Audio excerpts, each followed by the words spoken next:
Hey everyone, welcome back to my channel. Today I'm going to talk about the Reservoir Simulation Conference, which was online this year. And I'm going to talk about my paper picks. There'll be about 5 papers I'll discuss briefly.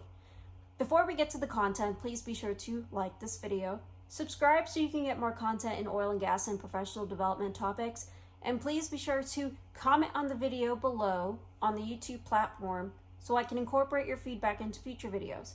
Please be sure to hit that notification bell when you do subscribe because I upload every Friday and every Sunday. Every Friday is a professional development topic and every Sunday is a technical review. Well, let's get to the content. The first paper I'm going to talk about is 203935, which is a novel method on speeding up the calibration process of fracture conductivity and other completion parameters and its applications to the Delaware Basin. This paper talks about based on past completion engineering data on university lands and by looking over thousands of wells, particularly 3,000 university land wells in the Delaware Basin. The paper discusses a distribution of fracture conductivities and a distribution of completion parameters that they know that they're going to implement whenever they're modeling. The paper also talks about how they will use a couple examples, or how they've used a couple examples to speed up the calibration process and get a better understanding of fracture closure in some of these Delaware Basin wells.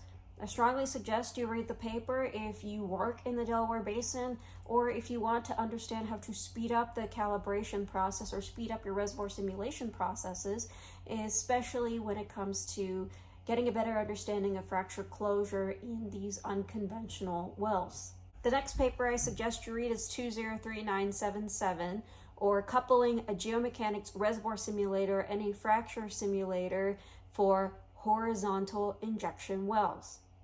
This paper covers how energy balance, solid mechanics, fracture propagation, and particle filtration is taken into account in the simulator to get a better understanding of fracture propagation or even the fracture interference for horizontal injection wells. Some of the paper's results, for instance, is controlling temperature and water quality could also influence fracture containment. Strongly suggest you read this paper if this is under your realm and one of your curiosities of looking at horizontal injection wells, as this paper covers 2 analytical cases to show the robustness and the accuracy of the modeling. The next paper I suggest you read is 203994, or Physics-Aware Data-Driven Reservoir Simulation by Incorporating Deep Learning. I strongly suggest you read this paper because this is an extension of what has been done in the past in terms of deep learning and reservoir simulation with pressure and saturation by now adding well rates. Since the paper discusses well rates, the paper also talks about state inputs and outputs that you can get in reservoir simulation by getting matches based on previous simulations. So instead of running a reservoir simulation case, there are numerous cases that have already been run that the model has been trained, and based on the rates that you have, the data-driven approaches, you can obtain a match from the deep learning.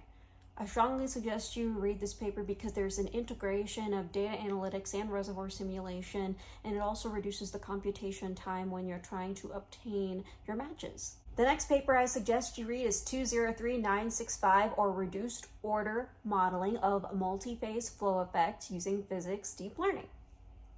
I suggest you read this paper because this is very similar to 203994 in the sense that there are wide ranges of training simulations used to take into account well rates, pressures, and saturations to predict wells that have multi-phase flow effects.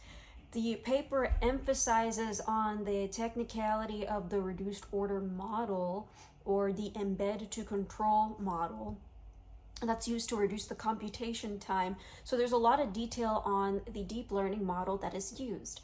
But I suggest you read the paper on the applicability of the paper, in the sense that you can take into account multi-phase flow effects in your reservoir simulation which has been a common problem when it comes to reservoir simulation. How do you take into account multi-phase flow effects, especially when you don't observe that in the matrix?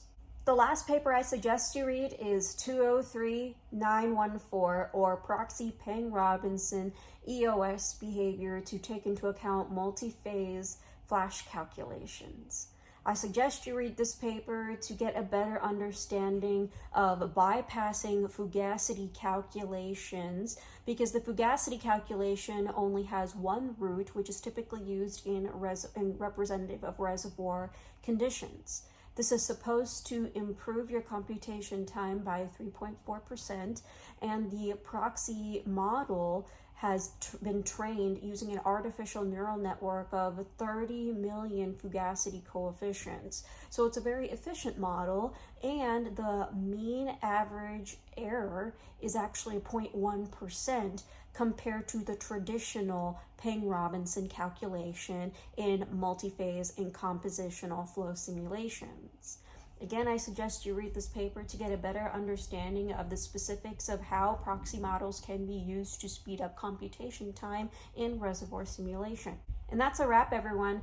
Those are the 5 papers I suggest you read from the Reservoir Simulation Conference 2021.